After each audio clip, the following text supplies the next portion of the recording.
विद्यार्थी मित्रांनो नमस्कार. गेल्या 15 ते 20 दिवसापासून आपण इतिहास इयत्ता 12वी या पुस्तकाचा अभ्यास करत आहोत. प्रारंभी आपण प्रकरण पहिले, प्रकरण दुसरे, प्रकरण तिसरे आणि प्रकरण चौथे या सर्व प्रकरणांचा अभ्यास आपण केलेला आहे. यानंतर आपण प्रकरण 5वे भारत सामाजिक व धार्मिक सुधारणा या प्रकरणाचा अभ्यास आज आपण करणार आहोत. विशेषतः या प्रकरणामध्ये भारतातील सामाजिक त्याचप्रमाणे धार्मिक या सुधारणा गरजेच्या का होत्या, या सुधारणा करण्यासाठी कोणकोणत्या समाज सुधारकाचं योगदान लाभलं, कोणकोणत्या समाज सुधारकाने कार्य केलं यांच्या संबंधीची माहिती आपण पाहणार आहोत. या समाज सुधारकामध्ये वेगवेगळ्या राज्यातील अनेक समाज सुधारकांचा समावेश होतो. त्यामध्ये स्त्री समाज सुधारक, पुरुष समाज सुधारक यांचा उल्लेख करावा लागेल. आज आपण भारत सामाजिक व धार्मिक सुधारणा हे प्रकरण 5वे या प्रकरणाचा अभ्यास करणार आहोत. या प्रकरणामध्ये प्रामुख्याने सामाजिक व धार्मिक सुधारणांची आवश्यकता, सुधारणा पर्व, धार्मिक सुधारणा चळवळी, समाज सुधारकांचे कार्य आणि स्थानिकांचे योगदान या मुद्द्यांचा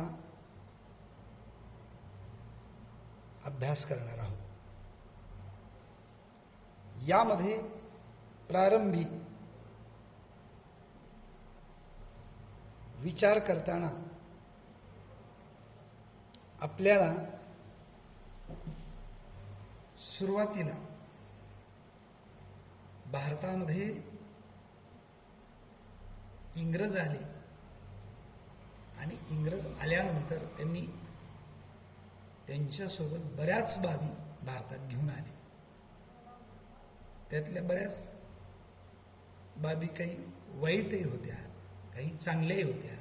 त्यातली खऱ्या अर्थाने सामाजिक आणि धार्मिक सुधारणासाठी चांगली बाब असलेली महत्त्वपूर्ण गोष्ट म्हटलं ती म्हणजे इंग्रजी शिक्षण. भारतामधील त्या काळातील नवीन पिढीने इंग्रजी शिक्षण घेतलं आणि या इंग्रजी शिक्षणामधूनच खऱ्या अर्थाने त्यांना सामाजिक आणि धार्मिक सुधारणा या संबंधी जाणीव झाली असे आपल्याला म्हणता येईल. आणि म्हणून या इंग्रजी शिक्षणाचा नवीन पिढीवर फार मोठा अनुकूल असा परिणाम झाला असे आपल्याला म्हणता येईल. आणि यामध्ये प्रामुख्याने जर केवळ आपल्याला राजकीय स्वातंत्र्य दिले तर ते स्वातंत्र्य काही उपयोगाचं नाही. कारण त्या स्वातंत्र्याचा खऱ्या अर्थाने जर उपभोग घ्यायचा असेल, उपयोग करायचा असेल तर त्यासाठी सामाजिक आणि धार्मिक सुधारणांची आवश्यकता आहे हे नवीन पिढीला समजून आलं. आणि म्हणूनच या मध्ये सामाजिक सुधारणांची आवश्यकता किती आहे, याची गरज काय आहे हे नवीन इंग्रजी शिक्षण घेतलेल्या पिढीला समजून आले आणि त्यांना ते कळायला लागले. दुसरी महत्त्वाची गोष्ट, या ज्या धार्मिक सामाजिक सुधारणा झाल्या यांच्यामध्ये अनेकांचा वाटा आहे.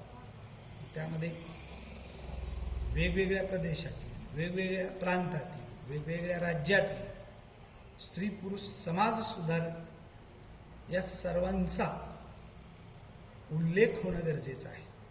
आणि या सर्वांच्या प्रयत्नामधूनच सामाजिक आणि धार्मिक सुधारणा होऊ शकल्या असं आपल्याला म्हणता येईल. आणि म्हणूनच याचा खऱ्या अर्थाने जर पूर्णपणे अभ्यास आपल्याला करायचा असेल तर तो बंगालपासून आपल्याला करावा लागेल.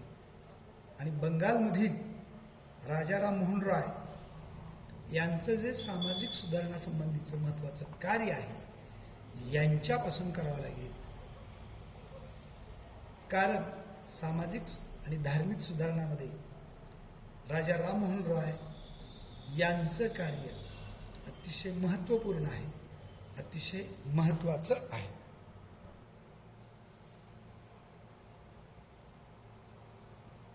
राजा राममोहन रॉय यांचा जन्म बंगालमध्ये झाला. त्यांनी अनेक धर्मग्रंथांचा अभ्यास केला. त्याचबरोबर भारतातील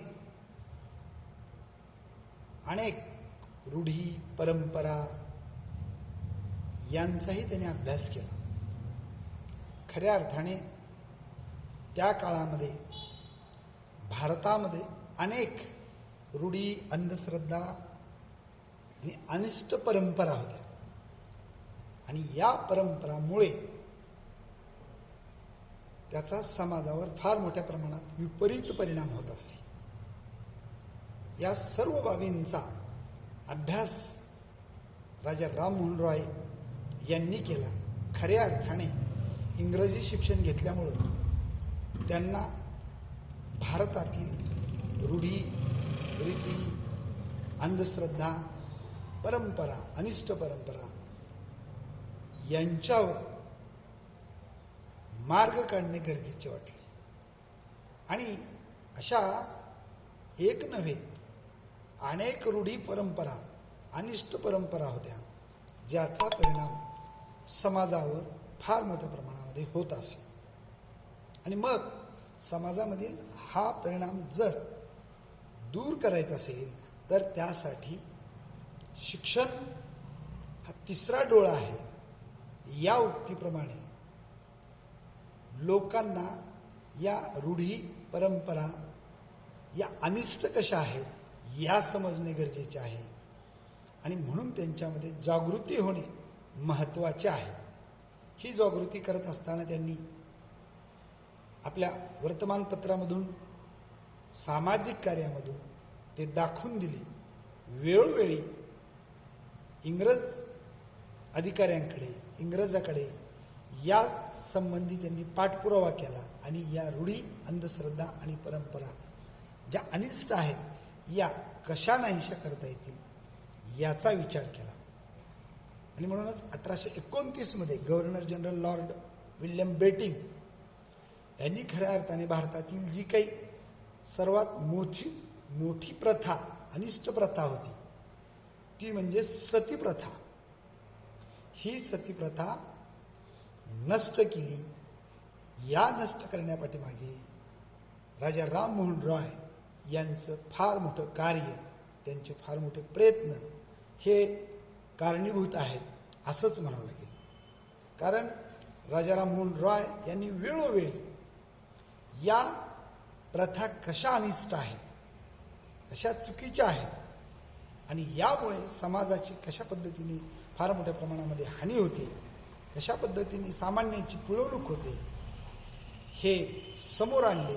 आणि इंग्रजांना त्यांनी खऱ्या अर्थाने ही म्हणजेच सती प्रथा ही नष्ट करायला भाग पाडले. आणि म्हणूनच governor general Lord William Bentinck यांनी सती प्रथा नष्ट केली असं आपल्याला म्हणता येईल. ज्याप्रमाणे सतीप्रथा होती त्याचप्रमाणे इतरही अनेक अनेक प्रथा होत्या. सतीप्रथा म्हणजे नेमकं काय की एखाद्या स्त्रीचा पती वारल्यानंतर त्या पतीच्या निधनानंतर लगेचच त्या स्त्रीने त्या पतीबरोबर सती जाणे याला सतीप्रथा असं म्हणता येईल. म्हणजेच स्वतःला संपवणं, त्या पतीबरोबरच आपलं जीवन संपवणं असा त्याचा अर्थ होतो. आणि म्हणून या प्रकारे या प्रथा स्त्रियांच्या संबंधी किती अनिष्ट आहेत, किती घातक आहेत आणि स्त्रियावर किती अन्याय करणारे आहेत हे वेळोवेळी राजा राममोहन रॉय यांनी समाजाला, इंग्रजांना, सामान्य लोकांना दाखवून दिलं. आणि इंग्रजांनी म्हणजेच governor general Lord William Bentinck यांची जी भूमिका आहे ही भूमिका घेण्यामागे राजा राममोहन रॉय यांचे फार मोठे प्रयत्न होते असेच आपल्याला म्हणता येईल. राजा राममोहन रॉय यांचा अभ्यास करत असताना त्यांनी केवळ इंग्रजी भाषेचाच अभ्यास केला नाही, इंग्रजी साहित्याचाच अभ्यास केला नाही, विज्ञानवादी दृष्टिकोनच पाहिला नाही, तर भारतातील उपनिषद, वेगवेगळे भारतातील धार्मिक ग्रंथ यांचाही खऱ्या अर्थाने अगदी बारकाव्याने अभ्यास केला. आणि या अभ्यासानंतर त्यांच्या हे लक्षात आले, विशेषतः त्यांना जो आघात झाला तो एकूणच त्यांच्या घरातीलच एका स्त्रीवर झालेल्या अन्यायामुळे त्यांना एक प्रकारे त्याच्यातून जाग आली. म्हणजेच त्यांच्या वहिनीला सती जावे लागले होते आणि ही सतीप्रथा किती घातक आहे हे त्यांना खऱ्या अर्थाने कळाले होते. आणि म्हणून राजा राममोहन राय यांनी या सतीप्रथेविरुद्ध मोठ्या प्रमाणामध्ये संघर्ष केला. प्रारंभी इंग्रजांना पत्र लिहिले,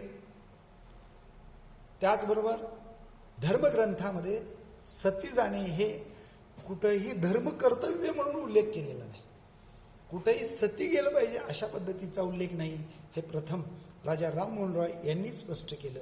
आणि म्हणूनच साधारणपणे त्यांच्या या कार्याला, त्यांच्या या प्रयत्नाला, त्यांनी वेळोवेळी घेतलेल्या भूमिकेला, केलेल्या पाठपुराव्याला यश मिळालं आणि सतीप्रथा नष्ट झाली. त्यामुळे पुढच्या काळात भारतामध्ये ज्या काय अनेक स्त्रिया सतीप्रथेच्या नावाखाली सती जात होत्या, त्यांचे बळी जात होते आणि अशा पद्धतीने एक प्रकारचा स्त्रियावर फार मोठ्या प्रमाणामध्ये अन्याय, अत्याचार होत होता.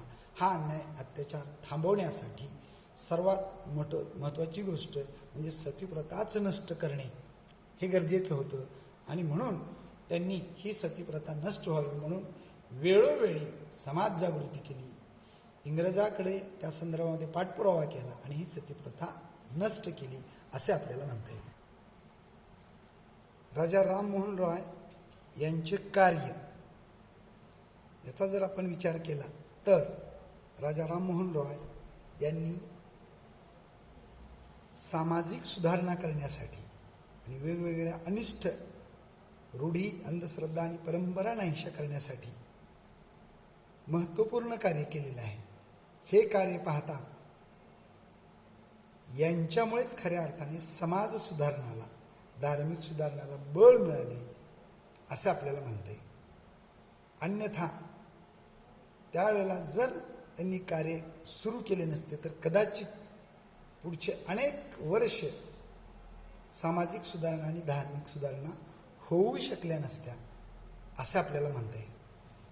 त्यांच्या कार्यामधूनच अनेक समाज सुधारणांनी प्रेरणा घेतली आणि त्या प्रेरणेतून अनेक प्रदेशामध्ये, प्रांतामध्ये, राज्यामध्ये वेगवेगळ्या समाजसुधारकांनी आपले कार्य केलेले दिसते. राजा राममोहन रॉय यांच्या समाज सुधारणा कार्यामध्ये प्रामुख्याने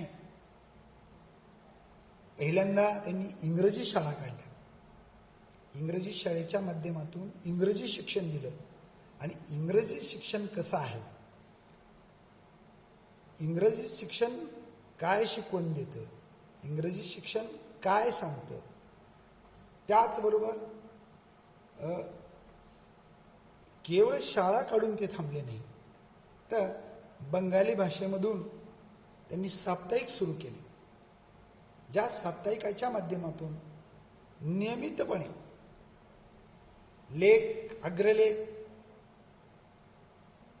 लेखनाच्या माध्यमातून आपली भूमिका समाजासमोर मांडली आणि वेळोवेळी समाजाला या अनिष्ट रूढी, अंधश्रद्धा, परंपरा या कशा घातक आहेत, समाजाच्या प्रगतीला कशा अडसर आहेत, हे पटवून दिले. आणि म्हणून बंगाली भाषेमधून साप्ताहिकाच्या माध्यमातून त्यांनी जागृती केली. त्याचबरोबर पर्शियन भाषेमध्ये त्यांनी दैनिक काढले. त्या दैनिकाच्या माध्यमातूनही त्यांनी फार मोठ्या प्रमाणामध्ये जागृती केल्याचे दिसते. त्याचबरोबर राजा राममोहन रॉय यांनी ज्या पद्धतीने इंग्रजी शाळा काढली, वृत्तपत्रे काढली, त्याचप्रमाणे त्यांनी आत्मीय सभेची स्थापना केली. या सभेच्या माध्यमातून, या सभेद्वारे देखील त्यांनी समाज जागृती केली, वेळोवेळी समाजाला शिक्षण दिले आणि या अनिष्ट रूढी परंपरा कशा घातक आहेत हेच पटवून दिले. त्याचबरोबर राजा राममोहन रॉय यांचं आणखी एक महत्त्वाचं कार्य, ज्यांनी सामाजिक व धार्मिक सुधारणा केल्या, त्यामध्ये ब्राह्मो समाजाची स्थापना. या ब्राह्मो समाजाच्या माध्यमातून देखील राजा राममोहन रॉय यांनी फार मोठ्या प्रमाणामध्ये समाज जागृती केली.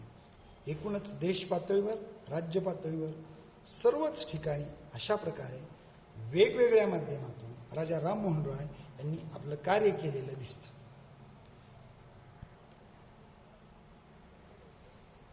राजा राममोहन रॉय यांनी केवळ देशामध्येच कार्य केलं असे नव्हे, तर ते बाहेरच्या देशामध्ये सुद्धा, उदाहरणार्थ अमेरिका खंडातील स्पॅनिश वसाहतिक साम्राज्याविरुद्ध चाललेल्या स्वातंत्र्य चळवळीची दखल त्यांनी घेतली, त्याला पाठिंबा दिला. स्पेनमधील राजेशाही विरोधामध्ये उदारमतवादी लोकांना रॉय यांनी पाठिंबा दिला. त्याचबरोबर मुघल बादशहाची बाजू मांडण्यासाठी ते इंग्लंडला गेले.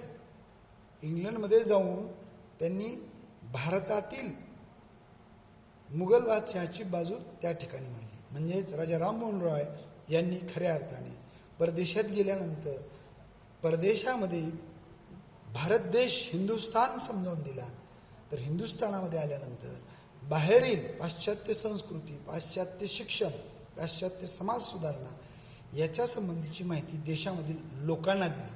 आणि म्हणूनच यांच्या या अशा अजोड कार्यालाच मुघल बादशहा यांनी त्यांना राजा अशा स्वरूपाचा किताब दिला. साधारणतः 1824 ईस्ट इंडिया कंपनीने वृत्तपत्रावर कडक निर्बंध लादण्याचा प्रयत्न केला. त्यावेळेला रॉय यांनी या वृत्तपत्राचे स्वातंत्र्य अबाधित राहिले पाहिजे यासाठी वेगवेगळ्या पद्धतीने, त्यामध्ये चंद्रकुमार ठाकूर, द्वारकानाथ ठाकूर, हरिश्चंद्र घोष, गौरीचंद्र बॅनर्जी इत्यादींच्या स्वाक्षऱ्या घेऊन इंग्रज सरकारला किंवा इंग्रजांना निवेदन दिलं आणि वृत्तपत्राची एकूणच स्वातंत्र्य अबाधित कसं राहणं गरजेचं आहे हे पटवून दिलं. त्यामध्ये सत्तास्थानावर असलेल्या व्यक्तीचा वृत्तपत्र स्वातंत्र्याला विरोध असतो. त्याचं कारण म्हणजेच त्यांच्या कारभारावर नियंत्रण येण्याची शक्यता असते आणि मग अशा नियंत्रणाशिवाय कारभार चालवता यावा म्हणूनच एकूण वृत्तपत्र स्वातंत्र्यावर बंधनं हवी अशी एकूण तत्कालीन ईस्ट इंडिया कंपनीची धारणा होती. तर याला देखील राजा राममोहन रॉय यांनी फार मोठ्या प्रमाणामध्ये कडक असा विरोध केलेला दिसतो. राजा राममोहन रॉय जेव्हा युरोपामध्ये गेले, युरोपामध्ये फिरत असताना त्यांनी खऱ्या अर्थाने भारत हा युरोपियांना समजावून सांगितला आणि तेथील लोकांना हिंदुस्थानची संस्कृती, हिंदुस्थानचा धर्म, हिंदुस्थानच्या परंपरा याविषयी माहिती दिली. मात्र जेव्हा परत ते भारतात आले त्यावेळेला युरोपामधील ज्या काही चांगल्या बाबी आहेत या सर्व बाबी भारतीयांना त्यांनी समजावून सांगितल्या. राजा राममोहन रॉय यांनी खऱ्या अर्थाने आपल्या आधुनिक विचाराची पायाभरणी इंग्रजी शिक्षणाच्या माध्यमातून केलेली आहे. म्हणून त्यांना असं वाटत होतं की शिक्षण हे महत्त्वाचं. शिक्षण घेतल्यानंतर पुढच्या पिढी सुशिक्षित होतील आणि या ज्या रूढी, अंधश्रद्धा आणि परंपरा आहेत, विशेषतः समाजाला विघातक आहेत, घातक आहेत, समाजाच्या प्रगतीमध्ये अडसर ठरू शकतात, यांना खऱ्या अर्थाने विरोध केला पाहिजे असं त्यांना वाटलं. आणि मग इंग्रजी राजवटीत तयार झालेले रॉय यांची आधुनिक विचारांची पायाभरणी आजही भारतातील सर्वसामान्य सुशिक्षित नागरिकांसाठी उपयोगी ठरते. त्यांच्या प्रेरणेमधूनच मानव सभा, परमहंस सभा आणि ज्ञान प्रसार सभा सुरू झालेले दिसतात. अशा पद्धतीने राजा राममोहन रॉय यांचं कार्य अजोड आहे, अद्वितीय आहे. त्यांनी जे समाजासाठी कार्य केलं आजही सामाजिक आणि धार्मिक सुधारणामध्ये त्यांचा एक प्रकारे मैलाचा दगड म्हणून आपल्याला विचार करावा लागेल. त्यांनी जे त्यावेळेला दिशानिर्देश दिले, ज्या बाबी समोर मांडल्या, त्याचा अभ्यास आजच्या पिढीलाही करणं आवश्यक आहे. आणि यामधून फार मोठ्या प्रमाणामध्ये समाजाला एक प्रकारे दिशा मिळेल. आजचं जे विज्ञानाचं युग आपण म्हणतो, या विज्ञानाच्या युगाची खऱ्या अर्थाने स्थापना राजा राममोहन रॉय यांच्या समाज आणि धार्मिक सुधारणामधूनच झालेली दिसते, असंच एकूण आपल्याला म्हणता येईल.